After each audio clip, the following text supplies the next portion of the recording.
datang karena COVID. Singkat cerita, Tuhan menyambut saya. Waktu saya demo pertama kali di rumah sakit Mount Elizabeth, saya pingsan. Waktu pingsan, dokter Singapura bingung, dan dia mengatakan, ini cuma satu pasien yang bisa bagi kamu dari pasien. Dan dia bilang, kamu mungkin pulang aja ke Jakarta karena tidak ada obat kalau tidak bisa demo. Awalnya di rumah sakit, saya kan merasa cute ya, sebabnya itu mau itu hilang untuk bersalah. Nah, kali itu saya juga melihat ada peristiwa yang luar biasa. Saya dapat dari 3 orang. Yang pertama itu saudara saya itu istri pendeta Protestan juga akan berbeda. Dia mendoakan saya dan sebelahan doakan saya sebenarnya suka cita. Siang-siang ada satu romo di orang Katolik di Singapura saya. Ibu saya sedang anak saya datang berdoa kita beribadah di rumah sakit dari ibadah. Malam-malam jam 7 malam ada satu misionaris dari CFC, kalau itu kan global komunitas, dia tuh pegang Timor Leste. Dia datang, saya tidak kenal dia, dan bapak ibu dia datang, dia doakan. Malamnya hilang, dicari mama, dia tetap sampai orang bingung di Singapura.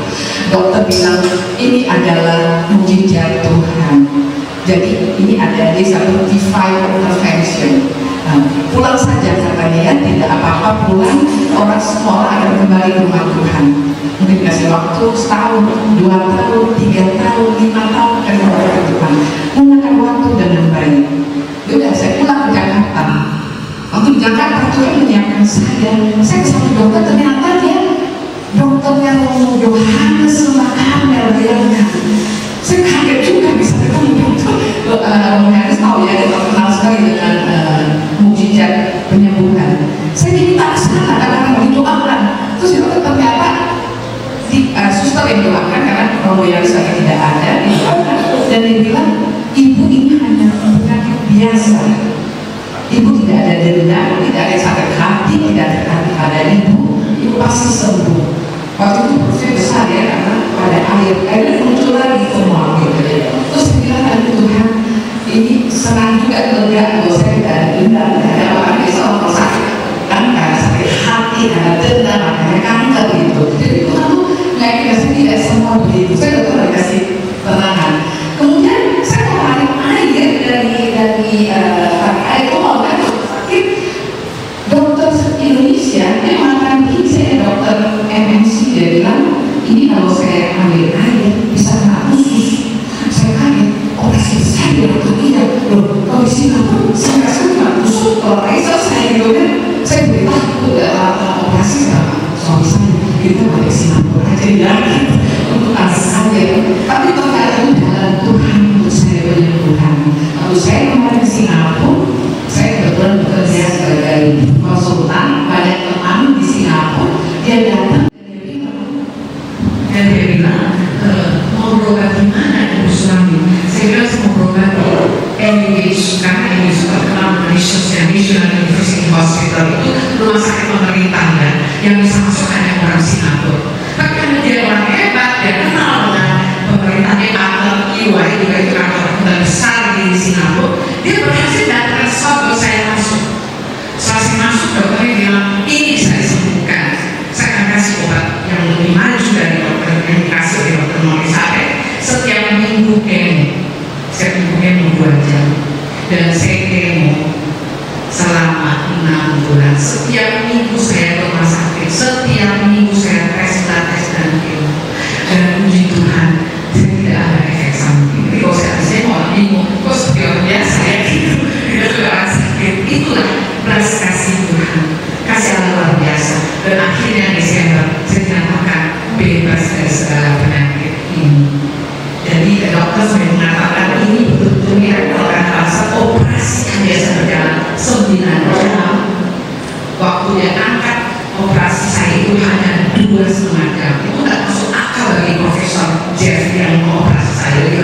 Dia melihat Yesus ikut datang dalam operasi tersebut. Jadi saya berasa bersyukur saya kasih kesempatan hidup yang kedua. Inilah kasih Allah bagi saya. Amin. Bagi saya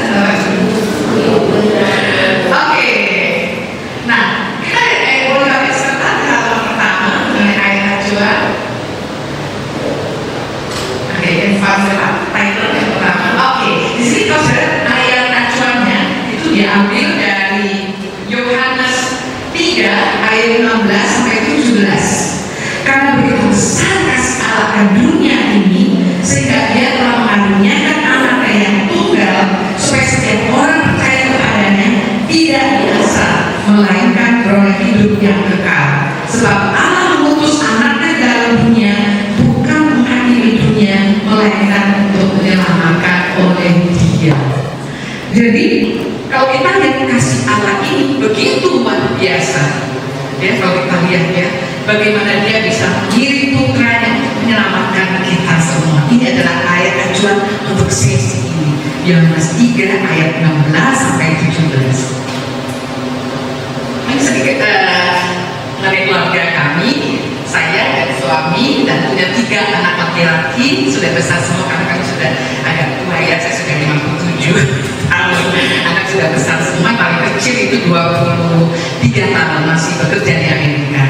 2 anak sudah pulang ke Indonesia bantu perusahaan saya. Ya, jadi saya aktif di sini di Couple for Christ. Kami ikut seperti Bapak Ibu ikut sekarang ini tahun 1998 pada saat kehebohan di Jakarta. Sekarang lihat tragedi Semanggi, kami ikut 13 minggu di Jakarta dan lulus. Ya, jadi pada saat kehebohan 1998 bulan Mei, saya ingat sekali sama Alex itu 13 minggu di gereja Teresia. Dan saat ini Alex dan saya bantu di Couple for Christ, dan saya diminta untuk bantu sebagai ketua Yayasan Ankom. Jadi CFC ini punya misi sosial selain membangun keluarga, juga membangun kaum papa. Jadi kami punya sekolah saat ini SMK Ankom pariwisata berasrama di dusun di Kotuden di Keuskupan Narantuka sejak 2017. Asrama 100 siswa setiap tahun, dan kami sudah menghasilkan meluluskan 300 alumni dan saat ini ada 312 siswa. Dan tahun ini setelah saya sembuh, Tuhan kasih saya proyek baru. Jadi kita sudah seperti tidur ya, sudah 2017 sudah tidak ada proyek. Saya sembuh dari sakit, tiba-tiba kami dihubungi oleh Monsignor Paulinus Yakola untuk membuka sekolah baru di Malinau. Kali ini SMA Katolik dan seminari menengah di Malinau. Saat ini sedang level itu. Dan puji Tuhan, Tuhan mengirim satu donatur dari Amerika, itu orang Indonesia. Dia tergerak hati membantu Indonesia. Dia komit untuk memberi bantuan 10 miliar rupiah untuk proyek ini. Luar biasa, luar biasa. Jadi inilah Yayasan Ankom sedikit ya.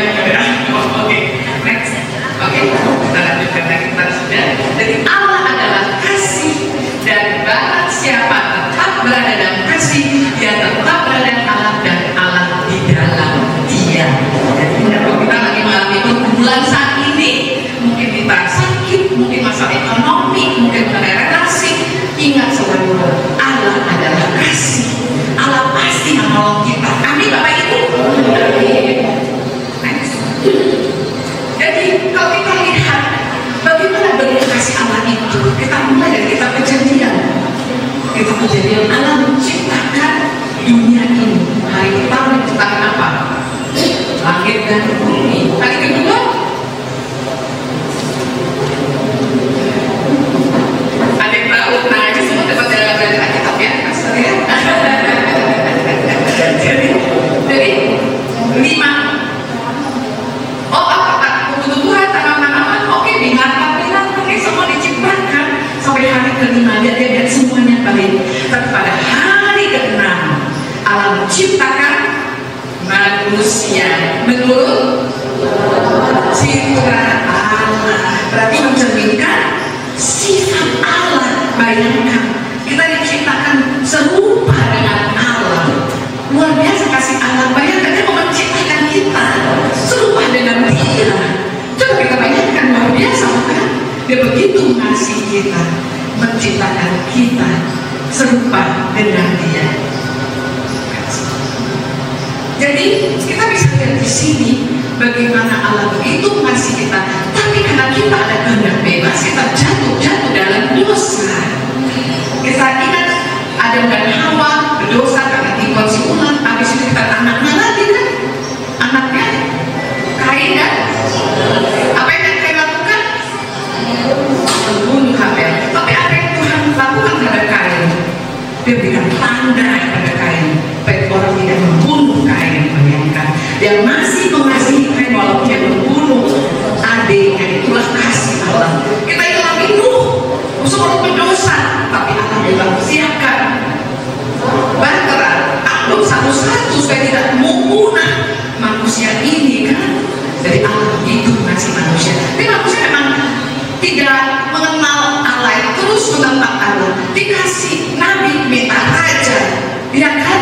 Dikasih raja minta terus lagi sudah ada raja kan? Tuhan bilang saya ampuni manusia, saya kirim putra saya aja, begitu ya.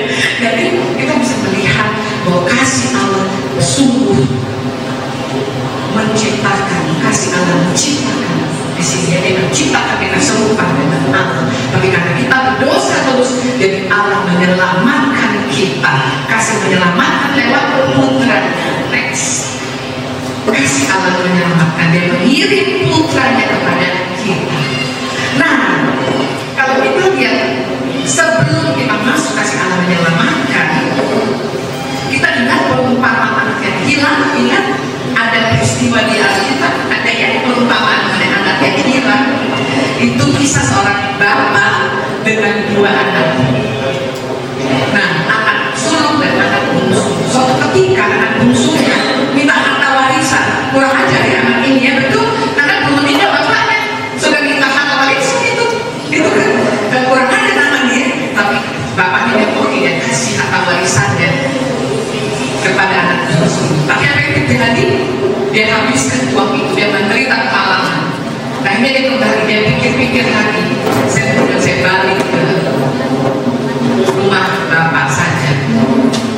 Orang suruhan pembantu-pembantunya akan lebih enak daripada saya. Dia pulang ke rumah, pulang. Bapaknya, kita sebagai orang tua, kalau anak pergi apa kita lakukan? Kita khawatir kan? Kita khawatir membunuh kapan anak saya pulang. Bagaimana kabar anak saya ini? Walaupun dia sudah kurang ajar minta harta warisan, tetap kita ingat ya. Tiap hari dia nengok keluar, mana anak saya akan pulang hari ini. Tiba-tiba suatu ketika dia kaget, anaknya pulang dengan rusuh. Karena menderita rusuh, bajunya kotor ya. Dia langsung peluk anak itu, dia cium anak itu, dia bilang, aku sangat mengasihimu. Padahal dia sebenarnya 3 kata. Bapak, aku akan berdosa terhadap Bapak dan surga. Aku tidak layak lagi disebut dengan Bapak. Dia lalu dari orang tuaan Bapak. Belum sempat dia sebut, Bapak sudah langsung peluk dia dan Bapaknya bilang, panggil langsung tanya, kenakan jubah itu dia, jubah bahwa dia sebagai tuan ya. Kenakan cincin sebagai putra dan kenakan sandal bahwa dia bukan hamba. Bikin pesta besar karena satu anak telah kembali. Tapi apa yang terjadi? Anak sulungnya cemburu, anak sulungnya. Dia bilang, saya berhalang kalau saya bekerja. Bapak tidak pernah bikin pesta untuk saya. Tapi ini anak yang kurang ajar datang, Bapak langsung bikin pesta. Dia marah. Tapi kasih Bapak ini sungguh luar biasa. Dia keluar dan dia bilang sama anak sulungnya, semua milikku adalah milikmu. Mari kita bergembira, anak adikku sudah kembali kepada kita. Jadi kasih Allah mengampuni, dan kasih Allah menciptakan, kasih Allah mengampuni, dan kasih Allah menyelamatkan. Jadi kalau kita sekarang merasa mungkin ada teman-teman kita di sini tidak ada, kalau kita sedang dan dosa, bilang sama mereka kalau kembali kepada Tuhan, karena Tuhan Maha Pengampun. Tuhan penuh dengan belas kasih Allah, Dia akan mengampuni.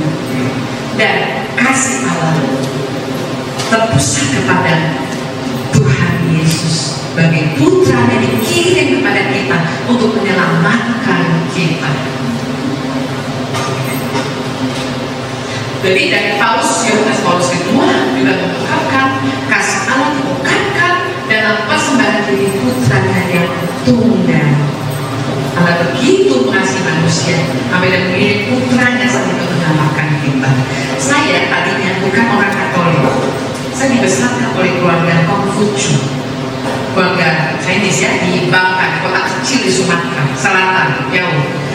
Berusia 6 tahun, satu romo pastor, bule ya pastor, dia menjelaskan mengenai Tuhan Yesus. Saya langsung jatuh cinta sama Tuhan Yesus.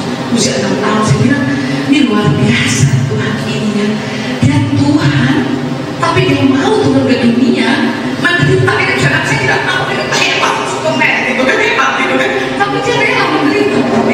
Bicara, saya langsung menangis, saya nonton, saya langsung jatuh cinta sama Tuhan Yesus, dan saya terlibat di sana. Pas itu dan saya begitu ingin ya menjadi seorang Katolik, dia datang ke rumah saya. Orang tua saya kebetulan punya toko cukup besar gitu di sana ya. Dia bilang, ini pastor bule kurang ajar nih, oh, anak saya mungkin mau curi uang saya ini, curi ya. Dan diusir pastor itu. Saya jadi sedih sekali kan. Bisa dia tetap ke gereja, dia tidak tahu karena kan sekolah Katolik kan sebelahnya gereja, sekolah negeri sekolah. Dan selalu kan Katolik selalu ada gereja, dia tetap hati saya sama Tuhan ya. Orang luar tidak tahu. Nah, tapi orang tua saya bilang, oke SMP kamu masuk negeri, sekolah ini jelek sekolah Katolik, masuk ke negeri belajar Islam. Saya belajar Islam Bapak Ibu, belajar Islam dipaksa sama orang tua saya berubah, tidak menjadi akhir atau kenapa dia benci sekali gitu ya sama Tuhan Yesus, itu benci orang tua saya. Saya belajar Muslim, tapi hati saya sudah cinta sama Tuhan Yesus gitu ya. Nah, akhirnya kalau di kampung SMA tidak ada yang bagus, kita harus ke Jakarta kan. Nah, ibu saya bilang, oke, kamu bisa ke Jakarta kalau kamu jual umum. Wah, kita bisa belajar saya jual umum. Saya pergi ke Jakarta. Saya nggak usah senang apa tujuan saya. Saya mau belajar agama Katolik, nggak kata orang tua gitu. Jadi saya diam-diam belajar gitu. Saya kan waktu itu tinggal di Pluit, saya ke Bali, saya lama saya belajar agama sama setahun. Saya mau pingsan waktu dia bilang harus ada izin orang tua untuk baptis. Waduh, ini nggak bisa dibaptis lagi ini karena harus izin orang tua. Jangan dulu. 1983 belum ada WhatsApp ya, belum ada ini. Saya telepon udah susah, ada di kampung jalan aja rusak, sulit sekali gitu. Jadi saya kirim surat pada orang tua saya dan saya mengatakan, Bapak Ibu, selama ini saya jadi anak yang baik. Saya baru untung sekolah SMP, nilai SMP saya nggak menolak orang tua, anak yang taat setia. Tapi untuk iman saya kepada Tuhan Yesus dari usia 6 tahun sampai sekarang 17 tahun tidak punya. Saya mohon diizinkan oleh Bapak, Ibu untuk saya masuk di baptisan Katolik karena saya butuh izin orang tua. Ibu saya menangis pada saat itu, jadi menguji bapak saya untuk mengizinkan saya menjadi seorang Katolik. Jadi saya dibaptis, saya ingat sekali bulan Mei 1983 karena kasih Tuhan. Amin Bapak Ibu. Kasih Allah menyelamatkan. Nah, apalagi Bapak Ibu sekarang sudah Katolik mungkin dari bayi ya. Dan saya sungguh merasakan kasih Tuhan yang mau dari bayi pun sudah dibaptis secara Katolik. Kalau saya kan baptis dewasa ya, kasih Allah menyelamatkan. Karena begitu besar kasih Allah dalam akan dunia ini sehingga ia telah mengaruniakan anak yang tunggal sebagai orang percaya padanya tidak binasa melainkan oleh hidup yang kekal. Ini ayat Tuhan yang tadi kita depan ya, mengenai itu kasih Allah menyelamatkan. Dan kita juga melihat bahwa kasih Allah ini tidak stop setelah mengirim putranya, tapi mengirim siapa menemani kita sekarang? Roh Kudus. 100 semua, minta semua ini ya. Jadi Tuhan Yesus kembali ke surga dan dia bilang, aku akan mengirim Roh Kudus. Karena kita percaya akan Tritunggal, Allah Bapa, Allah Putra, Allah Roh Kudus. Ini yang susah diterima oleh teman-teman kita dari kelompok agama lain. Kok Allahnya ada 3 katanya? Padahal kita punya 3 pribadi, Allah Bapa, Allah Putra, dan Allah Roh Kudus. Jadi Allah Roh Kudus akan menemani kita dalam pergumulan kita. Kita bisa berdoa melalui perantara Allah Roh Kudus ini. Ya, jadi kita selalu bergumul dalam segala penderitaan. Seperti saya kan karena penderitaan kanker, walaupun sudah sembuh, saya setiap bulan harus cek up.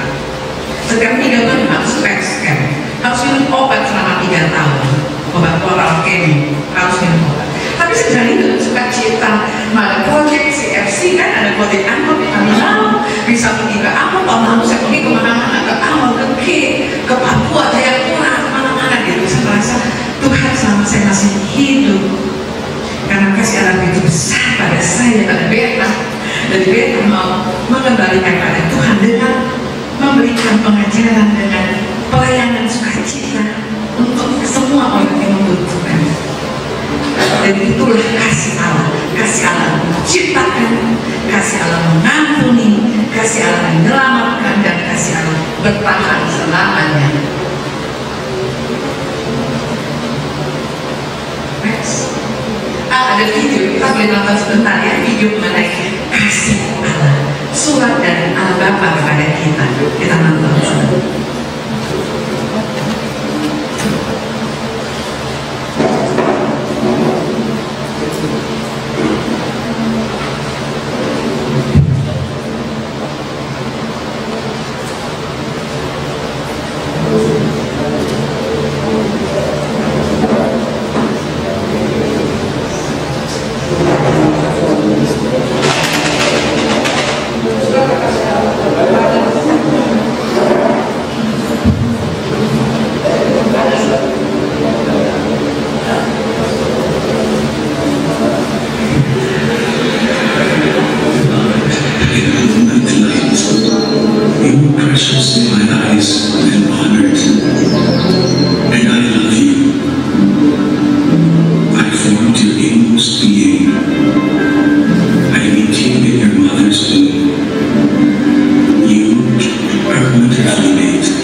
Jadi video ini ada bahasa Indonesia-nya, kebetulan yang di bawah bahasa Inggris, tapi saya kirimnya para peserta. Jadi video ini menjelaskan bagaimana Allah begitu mengasihi kita. Jadi kalau kita ada masalah, kita bisa datang kepadanya. Jangan takut, berserah. Seperti saya, penderita kanker kan, saya berserah kepada Tuhan. Saya menjalani pengobatan, saya bilang Tuhan, saya berserah padanya. Nanti orang kan beda-beda kan penderitaannya, ada yang sakit, ada yang masalah ekonomi, ada masalah relasi dan banyak lagi. Pada saat saya sakit, saya ingat sekali Tuhan memberikan saya satu apa ya, penglihatan gitu ya. Ada satu ibu ditinggal oleh suaminya dengan 3 anak, dia punya 3 anak, suaminya meninggalkan dia. Dan Tuhan bilang, suami penderitaan itu katanya sakit, kamu jangan manja dan nangis terus gitu ya karena sakit. Ibu-ibu yang tidak bekerja ditinggal suaminya untuk wanita lain, dia punya 3 anak, dia makan dari mana? Saya yang memberinya makan lewat orang yang saya kirim. Itulah penderitaan. Dia tidak punya uang, dia 3 anak, dia kecil. dia tidak bekerja, dia mengandalkan suaminya, dan suami meninggalkan dia begitu saja wanita lain. Kasian sekali kan wanita ini gitu. Tapi Tuhan pelihara dia. Tuhan mengirim orang untuk ibu ini. Dan Tuhan bilang pada saya, tolonglah mereka untuk wanita-wanita yang menderita, wanita ditinggalkan oleh suami, wanita yang menderita. Nah, saya kaget, saya menangis sungguh, dan saya merasa saya masih kuat melawan sakit saya ya. Karena sakit itu hanya satu penderitaan, tapi di luar sana lebih banyak. Dan saya diberkati oleh banyak teman. Saya konsultan banyak sahabat yang bisa saya minta dana untuk bantu orang-orang tidak punya. Karena itu saya tergerak sekali pada saat Monsinyur Ino bisa tiba-tiba, bayangkan bisa tiba-tiba itu duduk sebelah kami di pesawat. Ini sungguh peristiwa yang menakjubkan. Kami tidak kenal Monsinyur Ino, tidak kenal, karena memang kan kita nggak kenal semua uskup gitu ya. Nah, waktu tabisan uskup RD kami ikutkan hadir sebagai wakil dari CFC. Dan pada saat terbang di pesawat, kami masuk ke sekitar pesawat, kami nomor 7, kursi nomor 7. Tiba-tiba datang pramugari dan bilang, Bapak Alex, ibu suami dia, kamu pindah ke nomor 1. Kami kaget, pernah kita naik pesawat suruh pindah, pernah nggak ngalamin? Saya tidak pernah mengalami, suruh pindah.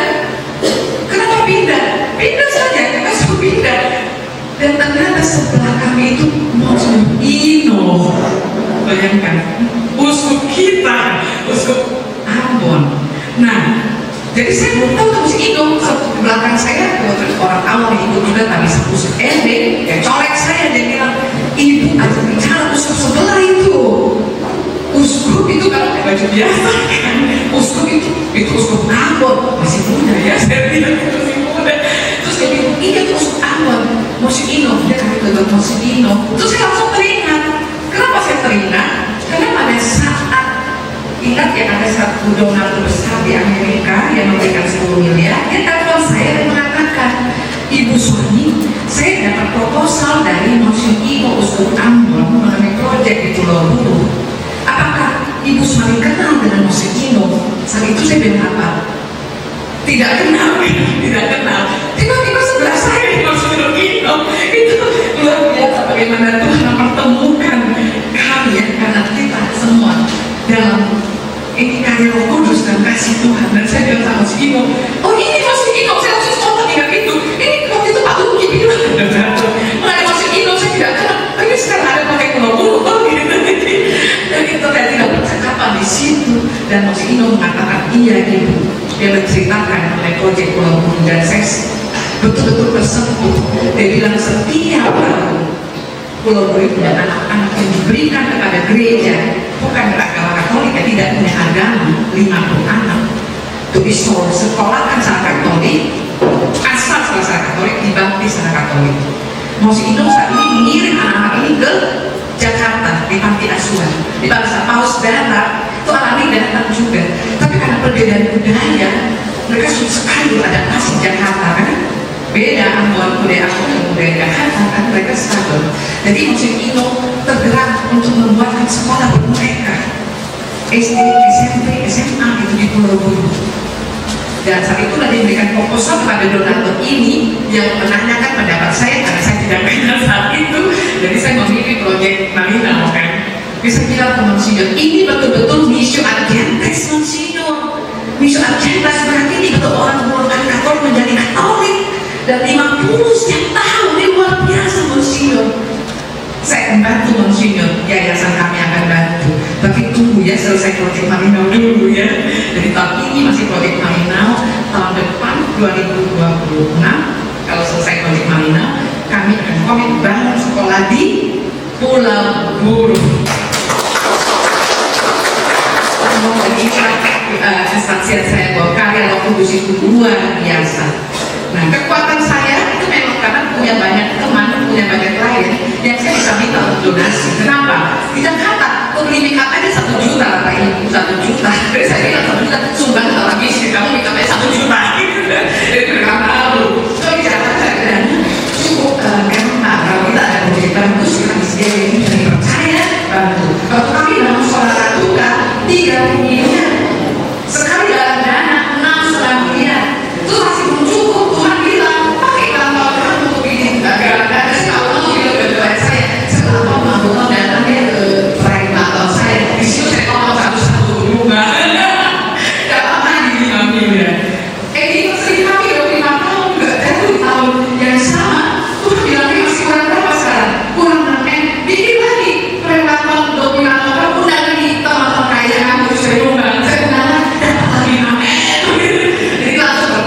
sudah begini.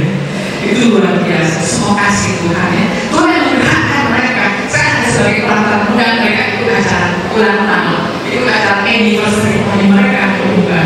Akhirnya ada sekolah tidak punya. Kalau sekolah tidak gampang, butuh biaya besar, itu bukannya orang yang membantu. Dengan pembinaan belum tentu bisa bangun sekolah, harus cari dana lagi gitu. Tapi saya percaya kalau kita punya iman, kita ada kasih Allah, Allah kasih kita, belas kasih pada kita, kasih ada di Allah. Amin. Jadi sebagai penutup, saya akan doakan satu doa. Kita tutup mata sama-sama, kita berdoa. Berdoa bersama-sama.